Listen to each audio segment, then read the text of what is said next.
Hare Krishna, Namaste. Yesterday, myself, along with many others here in St. Louis, visited the state capital of Missouri, Jefferson City. Traveling is always good because we learn a lot, we hear a lot from others, things from different perspectives. And this was my first visit to Jefferson City, the government office. Many of us who went there were astonished to see the massive building. It was tall, huge. Outside the building, there were beautiful places for people to walk around and take pictures. The pillars were really thick and tall. There were places to sit and relax. There were big lawns. On the other side of this huge building, Missouri River was running peacefully.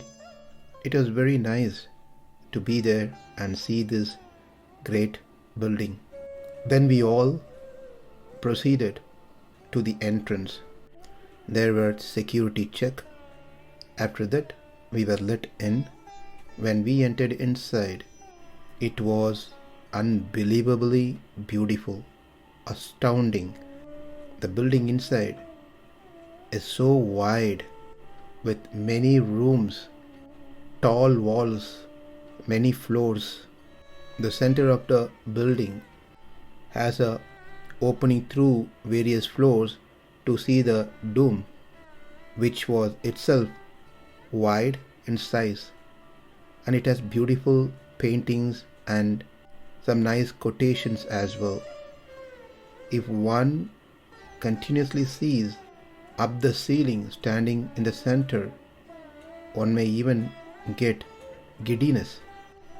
This building inside has huge staircases which takes to the next level. The staircases all made of highly polished marbles. In fact, the entire building is made of solid rock. Inside the rooms, the chambers, the house, many woodworks we could see, artwork. The chairs and tables are made of expensive wood. On each table we could find Holy Bible. The quotation in and around the rooms is all emphasizing the presence of God, having good character, having service attitude. The people who were there working were highly dignified. They were respectful, kind, gentle. As we were in the house, the speaker asked one question to all of us. There were hundreds of them inside that one chamber. He asked, "Is there anyone here visiting this place for the first time?"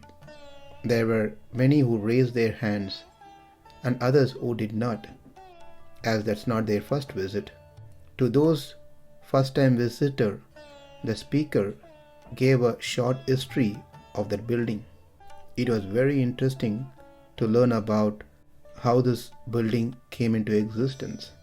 After our purpose of visiting the place, we all got back into our bus. For those who visited for the first time were certainly speaking great about this building, its architecture. Even those visited more than once were also glorifying the building. Most of us were amazed by the architecture. But then my thought took me to the scriptures. If a building of this world could be an amazement for us, then what to speak about that which is in the spiritual world, Sri Vaikunta.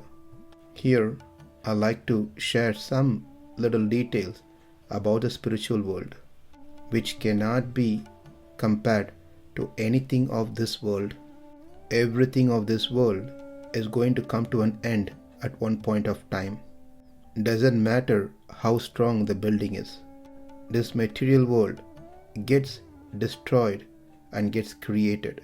This is an ongoing program. So nothing is stable, nothing is permanent as we see now. But opposite is the spiritual world. Everything is permanent. It changes forms over there too, but nothing get destroyed. Kurmadin divyalokam tadanu manimaya mandapam tatra sesham tasmin dharmati pitam tadupari kamalam chamaragrahinicha vishnum devihi vibhushayayuda ganamurakam paduke vainateyam senesham dwarapalan kumudamukha ganan vishnu bhaktan prapatye. This quotation gives the details of Sri Vaikunta. The very first thing we need to know is the spiritual world is not affected by the time factor.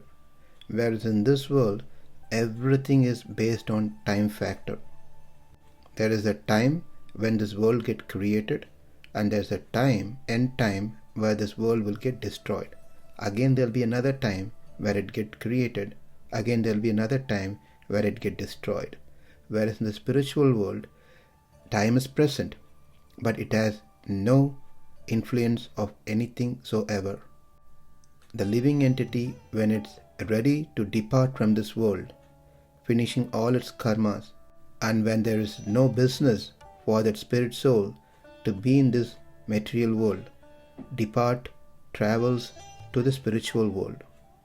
After attaining and crossing the river called Viraja Nadi, which divides the material world and the spiritual world, is welcomed and also worshipped by those residents of Sri Vaikunta. This spiritual world is completely made of Shuddha Sattvam. There is no mix of Rajas or Tamas. The living entity, as it enters into the Vaikunta, this Chetana sees many beautiful gardens, many mountains, rivers, lakes, everything of Shuddha Sattva. Earlier, the Chetana, that is the living entity, read these things in the scriptures through the Upanishads, Pancharatrika, Acharya's Gadyams, etc. Now he is blessed to experience those things in person. There, inside the Vaikunta, he sees a beautiful river called Jarammadhiyam. Then he approaches a beautiful divine tree called Somasavana. Then the Lord sends 500 Apsaras, the divine damsels, to welcome this Muktatma. These Apsaras organize themselves in batches of hundreds and offer him garlands, which is also made of Shuddha Sattva. Then with fragrant powders and many oil and sandalwood, they decorate this Jivatma. They dress him nicely. Then these Apsaras glorify this Muktatma. He is treated like a prince. After adorning him with different kinds of ornaments, they take him through the path to go to the inner part of Vaikunta. Then he is taken to a place called Aparajita. This place has Gopuram, which is adorned with flags. The doorkeepers over there offer their salutation to this Muktatma. They say, "You are the servant of the Lord, and the Lord is our master, only master." After saying this, they let the Jivatma, Muktatma, enter into the inner city. There, as he proceeds, he sees beautiful big streets, many buildings, mansions. He also learns that Vaikunta has many other lokas, Kurma Loka, Varaha Loka, Narasimha Loka, and many. This place, as he was moving, he could see beautiful mantapams, the mansions, which are made of many expensive stones like Ratna, Vaidhurya, Manikam, etc. The auditorium hall shines with brilliance. It has hundreds and thousands crores of gem-studded pillars.